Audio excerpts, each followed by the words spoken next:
बहुत बहुत धन्यवाद। बहुत बहुत धन्यवाद आप सबका।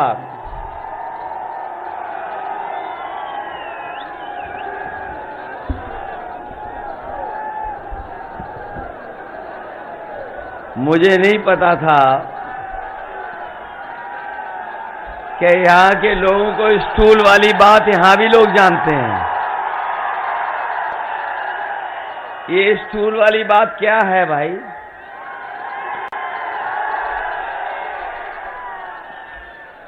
सुना है कि सिराथू में एक गाना बहुत चल रहा है,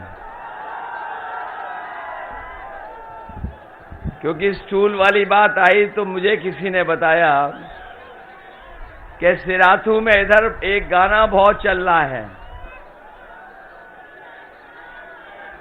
तेरे जैसा ये। अरे भाई, जो गाना आप सुन रहे हो उसी को बताने जा रहा हूं। तेरे जैसा यार कहां, कहां ऐसा याराना, और याद रखेगा सिराथू स्टूल पर बैठाना। सुना है कि स्टूल वाली बातें यहां तक पहुंच गई हैं। मैं इस मौके पर सबसे पहले समाजवादी पार्टी और गठबंधन की प्रत्याशी पल्लवी पटेल जी के सहयोग और समर्थन में आपसे निवेदन और अपील करने आया हूं।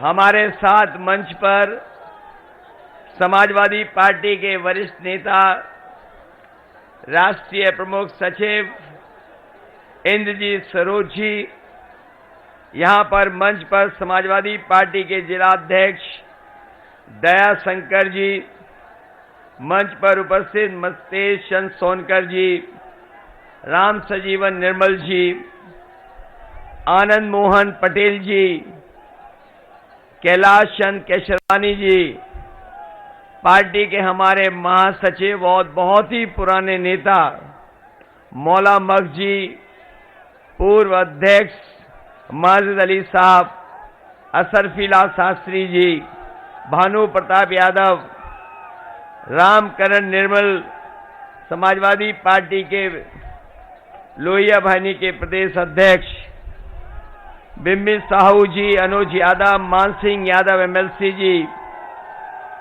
भैयालाल पाल जी, अतुल प्रधान जी, आशीष मौर्य जी, शिव मोहन चौधरी जी, और यहां पर समाजवादी पार्टी के सभी वरिष्ठ नेता, अपना दल कैमेरा के सभी पदाधिकारी, इस कार्यक्रम में उपस्थित सभी गठबंधन के हमारे नेता कार्यकर्ता, इस चुनावी जनसभा में उपस्थित हमारे आदरणीय बुजुर्ग, किसान भाई, मजदूर, माताएं, बहनें, नौजवान साथी और पत्रकार बंधुओं, मैं सबसे पहले सिराथू विधानसभा के उपस्थित आप सबको बहुत बहुत बधाई देना चाहता हूं।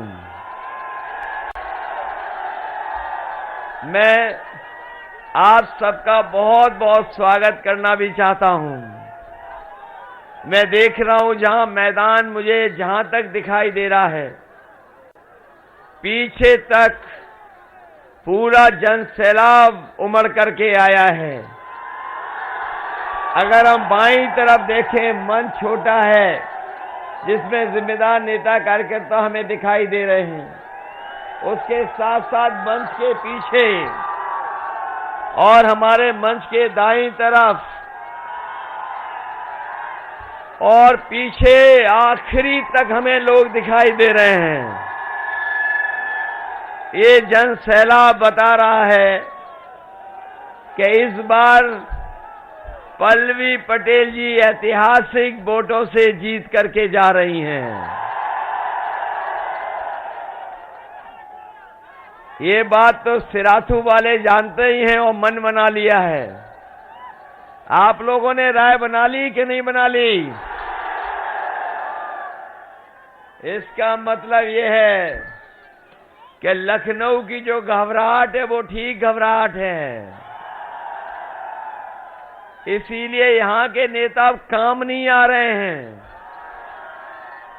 बाहर के नेता बुलाए जा रहे हैं। और देख लेना आज का जन समर्थन जो जुटा है, इसके बाद वो रंग बदल करके, कपड़े बदल करके चुपचाप यहां से निकल जाएंगे। मुझे खुशी है इस बात की कि लगातार समर्थन गठबंधन के पक्ष में है और इस बार ऐसा पहली बार चुनाव देखने को मिल रहा है कि हर चरण में जनता मुकाबला कर रही है। अगर पहले चरण की जनता ने गठबंधन को जिताया तो दूसरे चरण की जनता भी मुकाबले में और आगे आ गई। पहले और दूसरे चरण का आपको पता होगा कि गठबंधन ने शतक लगा लिया है और ये जब तीसरे चौथे का वोट पड़ेगा तो दूसरा शतक लग जाएगा। और जब तक पांचवा, छठा, सातवां वोट डालेगा तो आप देख लेना भारतीय जनता पार्टी के बूथ पर भूत नाचते नजर आएंगे।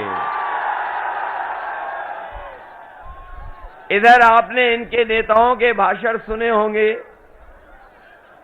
बीजेपी के नेता लगातार भाषण दे रहे हैं और जनता में जाकर के न जाने क्या क्या सपने दिखा रहे हैं। इनके अगर छोटे नेता का भाषण सुनोगे तो वो छोटा झूठ बोल रहे हैं और जो बड़े नेता हैं वो बड़ा झूठ बोल रहे हैं और जो सबसे बड़े नेता हैं वो सबसे बड़ा सफेद झूठ बोल रहे हैं। बताओ ये झूठ बोलते हैं कि नहीं बोलते हैं? याद है इन्होंने कहा था कि किसानों की आय दोगुनी हो जाएगी। हमारे किसान भाइयों, हमारे किसान भाई के परिवार के बेटों, बताओ आपकी आय दोगुनी हो गई कि नहीं हो गई? और अगर आपने धान पैदा किया होगा, जब धान तैयार हो गया और जब आप बेचने के लिए गए होंगे तो बताओ धान में लूट हो गई कि नहीं हो गई? कहीं खरीद केंद्र बने थे जहां पर धान खरीदा गया हो? हमारे किसानों का धान नहीं खरीदा गया। अभी जो खाद लेने गए थे, बताओ स्टूल वाले जो मुख्यमंत्री हैं, खाद कितनों को मिल गई? न डीएपी दिला पाए। और जो कहते थे कि हवाई चप्पल पहनने वाला हवाई जहाज में चलेगा, डीजल की कीमत कहां पहुंच गई? पेट्रोल 100 से पार हो गया कि नहीं हो गया? 100 पार हो गया। और देख लेना अगर कहीं ने मौका मिल गया तो आपका पेट्रोल 200 रुपए लीटर बिकेगा। महंगाई बढ़ा दी कि नहीं बढ़ा दी? और जब खाद की बोरी लाए होगे तो उसमें 5 किलो की चोरी हो गई कि नहीं हो गई? एक बाबा मुख्यमंत्री हैं जो कह रहे हैं कि गर्मी निकाल देंगे। सुना होगा आपने, जब से पहले चरण का चुनाव हुआ है भारतीय जनता पार्टी के नेता ठंडे पड़ गए हैं और जैसे जैसे चुनाव आगे बढ़ा है दूसरे और तीसरे चरण में इनके नेता कार्यकर्ता सुन्न हो गए हैं। और जब यहां के सिराथू के लोग वोट डालेंगे, बुंदेलखंड के लोग वोट डालेंगे, यही लोग शून्य रह जाएंगे, शून्य। ये गर्मी निकालने वालों को इस बार नौजवान जवाब देने जा रहे हैं। नौजवानों बताओ, आपको नौकरी मिली कि नहीं मिली? सेना में भर्ती निकली कि नहीं निकली? और हमारे बीएड टेट वाले जानते होंगे कितने साल से भटक रहे हो। शिक्षा मित्र भी दिखाई दे रहे हैं, 69,000 वाले भी हमें दिखाई दे रहे हैं। समय समय पर लाठी खाए, संघर्ष किया, जेल गए, लेकिन बताओ 5 साल आपकी मदद हुई कि नहीं मदद हुई? 5 साल आपने खो दिए हैं। क्या आप 5 साल और खोना चाहते हो? 5 साल और तो नहीं खो दोगे। इसलिए समाजवादी पार्टी ने तय किया है कि जो गर्मी निकालने की बात कर रहे हैं, समाजवादी सरकार बनेगी तो नौजवानों के लिए फौज में, पुलिस में और 11 लाख जो पद खाली हैं उसमें भर्ती निकालने का काम और नौकरी देने का काम समाजवादी लोग करेंगे।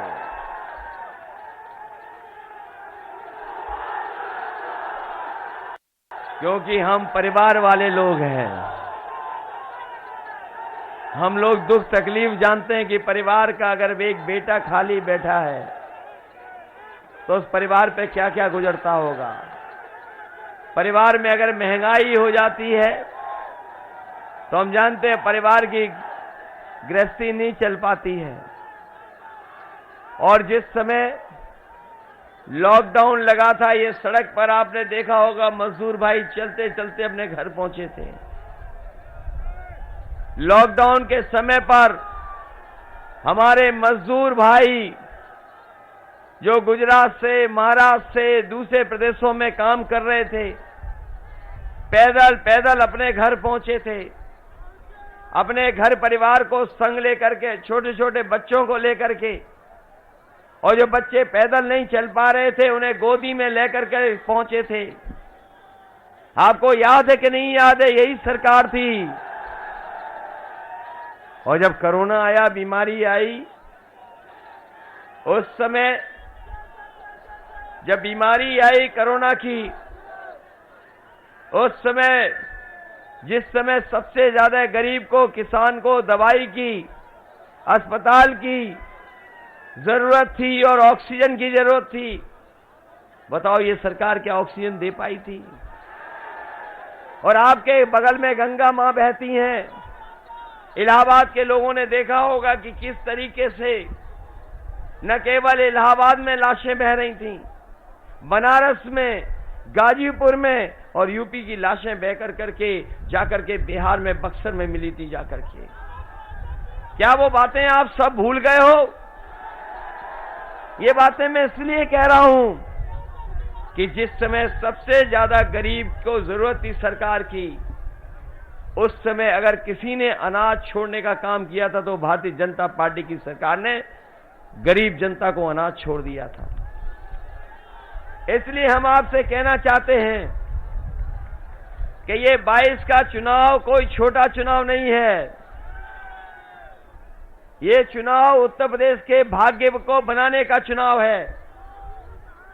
जो लोग बातों को समझते होंगे, जिन्होंने पिछले कार्यकाल भारतीय जनता पार्टी का देखा है, वो जानते होंगे कि ये लोकतंत्र और संविधान बचाने का भी चुनाव है। ये बात तो जानते होगे कि नहीं जानते हो?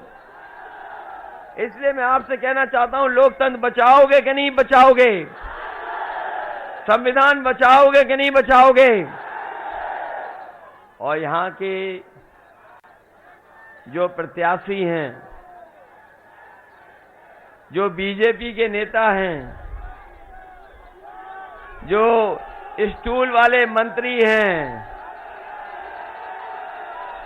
बताओ स्टूल वाले मंत्री ने धोखा दिया है कि नहीं दिया है सराथू की जनता को? मैंने सुना है कि बहुत सड़कें बनाई यहां पर,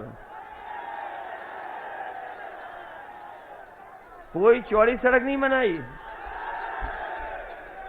तो इसका मतलब गड्ढे में सड़क बनाई होगी।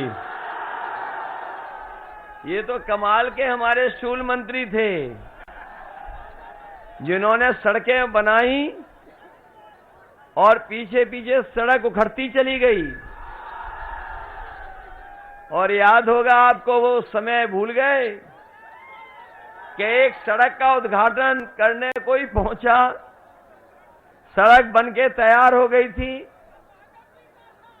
और जब नारियल लेकर के उसका उद्घाटन होने को गया और जब नारियल सड़क पे फोड़ा गया, नारियल नहीं फूटा, सड़क टूट गई। ये कैसे स्टूल मंत्री हैं? कौन से स्टूल पे बैठते हैं?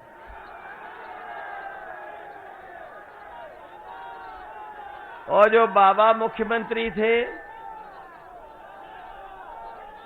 उनका व्यवहार देखा आपने? नहीं देखा? मैंने सुना है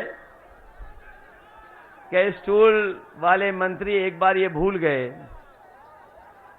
कि वो स्टूल वाले मंत्री हैं। वो जाकर के मुख्यमंत्री के कार्यालय में बैठ गए जाकर के, क्योंकि मुख्यमंत्री वहां नहीं थे, इसलिए स्टूल वाले मंत्री ने अपनी तख्ती भी लगा ली और वहां पर मीटिंग भी कर ली।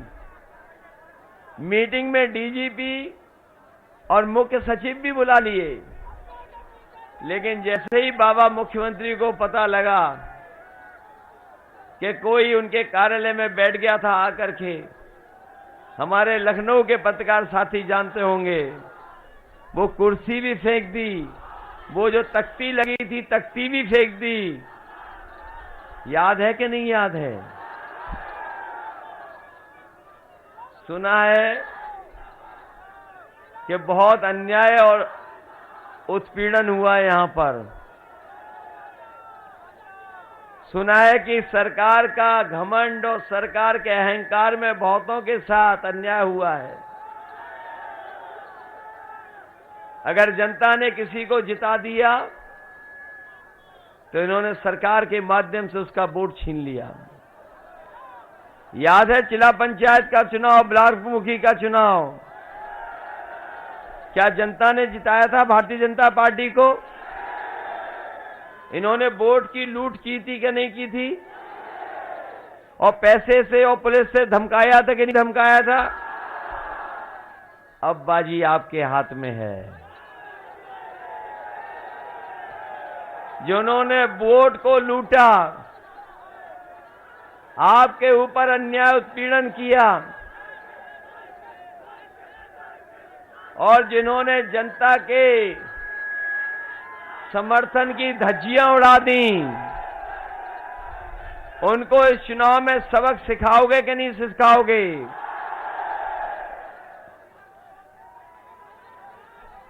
ये लगता है सिराथू की जनता तो एकदम मन बना के बैठी है और हमारे मंजनपुर विधानसभा के लोग भी यहां पर हैं।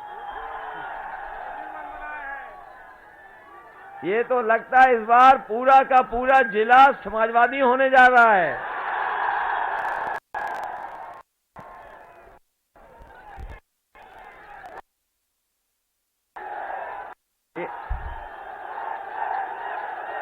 अभी तो वोट डालना भी समय है। ये जोश और उत्साह बचा के रखना,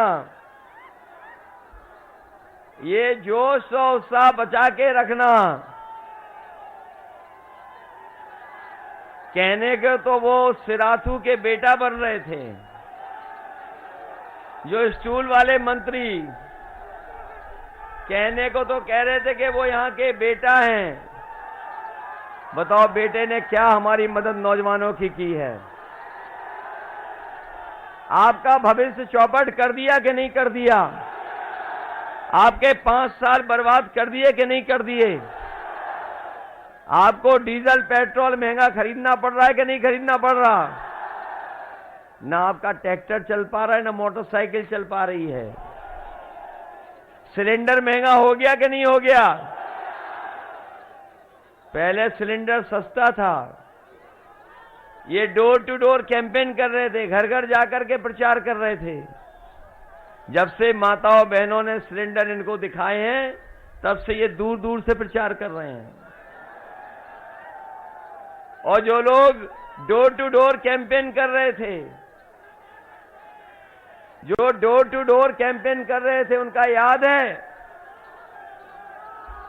याद है कि नहीं याद है? थूक लगा करके पर्चा बांट रहे थे, थूक लगा करके पर्चा। और इस बार तो वो 12वीं और इंटर में घबरा गए। बताओ, 12वीं में और इंटर में घबरा गए कि नहीं घबरा गए?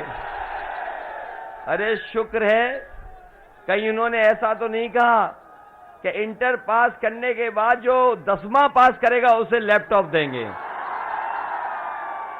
और जब से ये बयान लोग सुन रहे हैं, लोग लैपटॉप वाला बयान जो ये वाला था, जब से ये सुन रहे हैं तब से लोग लोटपोट हो जा रहे हैं कि बताओ 12वें के बाद जब इंटर कर लोगे तब आपको लैपटॉप मिलेगा। शुक्र है इस बात का कि उन्होंने ये नहीं कहा कि इंटर के बाद जब 10वां पास कर लोगे तब आपको लैपटॉप मिलेगा। और हमारे बाबा मुख्यमंत्री ने तो बहुत बांटे, लखनऊ में स्टेडियम में भर करके बांट दिए सबको। बताओ कौशाम्बी, ये सिराथू और मंजनपुर के नौजवानों, आपको लैपटॉप मिल गया कि नहीं मिल गया? सुना है उन्होंने स्मार्टफोन भी बांटा। ये जो स्मार्टफोन हमें दिखाई दे रहा है, कहीं वही तो नहीं बाबा मुख्यमंत्री वाला? हम तो पहले ही कहते थे कि हमारे बाबा मुख्यमंत्री लैपटॉप नहीं चला पाते हैं, और मुझे नहीं लगता कि ये स्टूल वाले मंत्री भी चला पाते होंगे।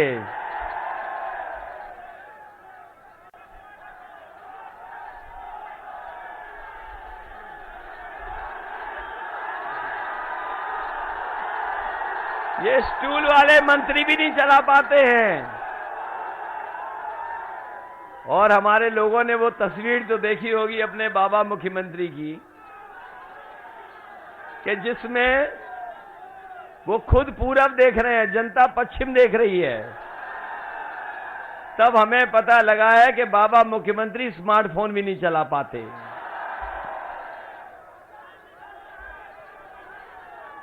क्या स्मार्टफोन चला लेते हैं कि नहीं चला पाते हैं? इधर हमारे बाबा मुख्यमंत्री जो हैं, जो खुद पैदल पैदल हो गए हैं, जो बाबा मुख्यमंत्री हैं जो खुद पैदल पैदल हो गए हैं, जो खुद पैदल हो गए हैं, तो बताओ वो स्टूल वाले मंत्री को क्या देंगे? जो खुद पैदल हो गए हों वो स्टूल वाले मंत्री को क्या देंगे? और इधर मैंने सुना है कि जहां भी जा रहे हैं हमारे बाबा मुख्यमंत्री, वो ये कह रहे हैं कि हम 12 बजे सो के उठते हैं। और जब से उन्होंने मुझे कहा है कि 12 बजे सो के उठता हूं, तब से हमने भी नजर रख ली है अपने बाबा मुख्यमंत्री के घर पर। और इधर जब मैं देखता हूं कई बार शाम को, तो वहां से धुआं उड़ता नजर आता है। और अभी कुछ दिन पहले मैंने देखा कि पुताई वाले कुछ जा रहे थे। मैंने पुताई वालों को रोका कि कहां जा रहे हो? तो उन्होंने बोला कि हम मुख्यमंत्री आवास में जा रहे हैं, वो जो काले धुएं के धब्बे लग रहे हैं उसको मिटाने। तो इसका मतलब बाबा मुख्यमंत्री जा रहे हैं कि नहीं जा रहे हैं? जो धुएं के धब्बे अभी मिटाने लगे तो इसका मतलब उनकी सरकार बनने वाली नहीं है। और कुछ लोगों को पता होगा कि 11 तारीख की उन्होंने टिकट बुक कर ली अपनी गोरखपुर वाली। इसलिए ये जो स्टूल वाले मंत्री हैं, यहाँ के जो बेटा बन रहे थे, उन्होंने धोखा दिया कि नहीं दिया? इसलिए समाजवादी पार्टी ने इस जिले की बहू को उतारा है आपके बीच में। बताओ बहू का सम्मान करोगे कि नहीं करोगे? और हम आपको भरोसा दिलाते हैं, जब हम सरकार में थे तो कहीं काम में भी हमने इस जिले को पीछे नहीं छोड़ा होगा। हमसे किसी ने सड़क नहीं मांगी मुख्यालय जोड़ने के लिए, मैंने चौधरी वाली सड़क से इसका मुख्यालय जोड़ने का काम किया। अगर उससे पहले किसी ने काम किया होगा, इस जिले के विकास को आगे बढ़ाने का काम किया होगा, तो आपके दूसरे प्रत्याशी हैं जो इंद्रजीत सरोज जी हैं, इन्होंने इस जिले का विकास करने का काम किया होगा।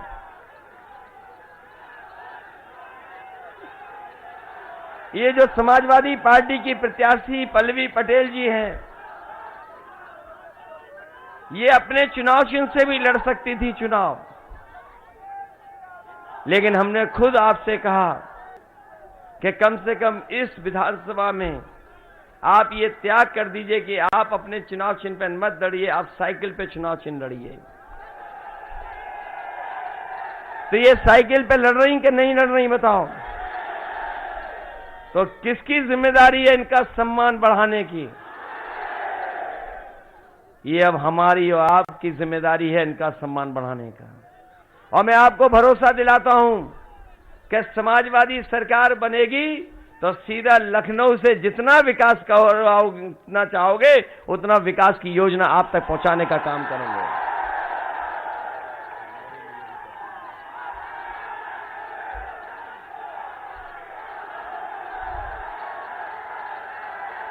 आपको ये भरोसा है कि नहीं है? और मुझे वो समय याद है जिस समय हम पार्टी को बढ़ाना चाहते थे और मैं चाहता था कि और लोग भी पार्टी में जुड़ जाएं, पार्टी के साथ खड़े हो जाएं। मुझे खुशी है इस बात की कि जिस समय समाजवादी पार्टी में शुरुआती दौर में अगर कोई आकर के समाजवादी पार्टी को बढ़ाने का काम किया और समाजवादी परिवार को बढ़ाने का काम किया तो इंद्रजीत सरोज जी और उनके साथ बड़ी संख्या में लोग आए। और जिस दिन से आप आए उस दिन से याद कीजिए समाजवादी पार्टी में लगातार लोग जुड़ रहे हैं कि नहीं जुड़ रहे हैं। इसीलिए मैंने छोटे छोटे दल जो क्षेत्रीय दल है उनको साथ लाने का काम किया। हमें अगर सुहेल देव पार्टी को लाने का मौका मिला तो ओम प्रकाश राजभर जी को भी लेके आ गए, जो आपकी प्रत्याशी है और यहां की बहू, उनकी माता जी भी आपके बगल में चुनाव लड़ रही हैं। आदरणीय राजमाता जी वो भी चुनाव लड़ रही हैं, उनका भी दल आपकी पार्टी के दल के साथ जुड़ गया। स्वामी प्रसाद मौर्य जी भी आ गए। बताओ स्वामी प्रसाद मौर्य जी आ गए आपके साथ कि नहीं आ गए? दारा सिंह चौहान आ गए कि नहीं आ गए? संजय चौहान की पार्टी आपके साथ आ गई कि नहीं आ गई? और जहां से शुरुआत हुई थी चुनाव, बताओ आरएलडी ने और समाजवादी पार्टी ने मिलकर के भारतीय जनता पार्टी की खटिया खड़ी कर दी ने कि नहीं कर दी? हम लोगों ने कोशिश करके सबको स्थान, सबको सम्मान देने की नीति अपना करके सबको साथ लाने का काम किया है। मैं जानता हूं कि यहां के जो प्रत्याशी भारतीय जनता पार्टी के स्टूल मंत्री कुछ भी कर सकते हैं। ये मानते हो कि नहीं मानते हो? तो जो स्टूल मंत्री हैं, हमारे जो मुख्यमंत्री हैं, स्टूल मंत्री और मुख्यमंत्री में बनती नहीं, ये बात मानते हो कि नहीं मानते हो? वो इसलिए नहीं बनती है कि मुख्यमंत्री चाहते हैं इधर बुलडोजर चले और स्टूल मंत्री चाहते हैं यहां पर बुलडोजर चले। वो बुलडोजर वो वाला नहीं, तोड़ने वाला, सड़क बनाने वाला। मुख्यमंत्री चाहते हैं कि ठेका इनको दे दो, स्टूल मंत्री कहते हैं ठेका इनको दे दो। बताओ झगड़ा है कि नहीं है? एक सड़क उद्घाटन हुई थी, याद कीजिए, जिसमें दिल्ली से कैंची आई थी, लखनऊ से फीता गया था, जिसमें हवाई जहाज सड़क पर उतरा था, वो समाजवादियों की देन थी। जो सड़क बनी थी पूर्वांचल एक्सप्रेसवे, वो समाजवादियों की देन थी। बताओ वहां पर ये स्टूल मंत्री पहुंच पाए थे कि नहीं पहुंच पाए थे? क्योंकि ये अपना स्टूल ठीक कर रहे थे, इसलिए सड़क के उद्घाटन में नहीं जा पाए। मैंने सुना है सरकार में रह करके इन्होंने बड़ा रुतबा पैदा किया है। हम लोग तो वैसे ही बदनाम हो गए, लेकिन सुना ये है कि इनके परिवार के लोगों ने किसी को नहीं छोड़ा। ये गुब्बारा भी कह रहा है हाँ।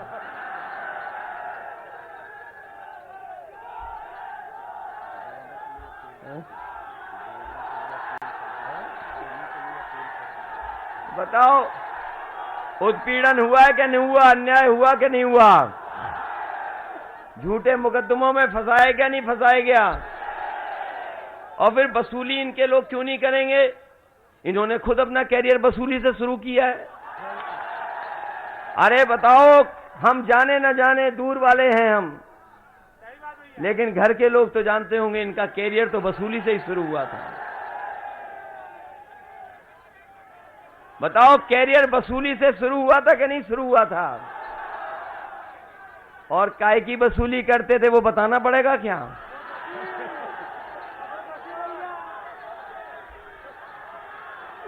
ये जो बाबा मुख्यमंत्री ने गौशालाएं बनाई हैं, बताओ गाय मां भूखी मर रही कि नहीं मर रही? और हमारे जो बाबा मुख्यमंत्री हैं उनका प्रिय जानवर टक्कर मार रहा है कि नहीं मार रहा है? उनका प्रिय जानवर कौन सा है? बताओ, हटाओगे कि नहीं हटाओगे? इसलिए सरकार बनने वाली है, सरकार बनने वाली। हम आपको भरोसा दिलाते हैं कि सरकार बनने पर ये जो विभाग में लूट मची है, जहां जहां सड़कें उखड़ गई हैं, गड्ढे हो गए हैं, सड़क बनने के 3 महीने में ही सड़क उखड़ गई है, उन सब की जांच कराने का काम भी समाजवादी सरकार में होगा।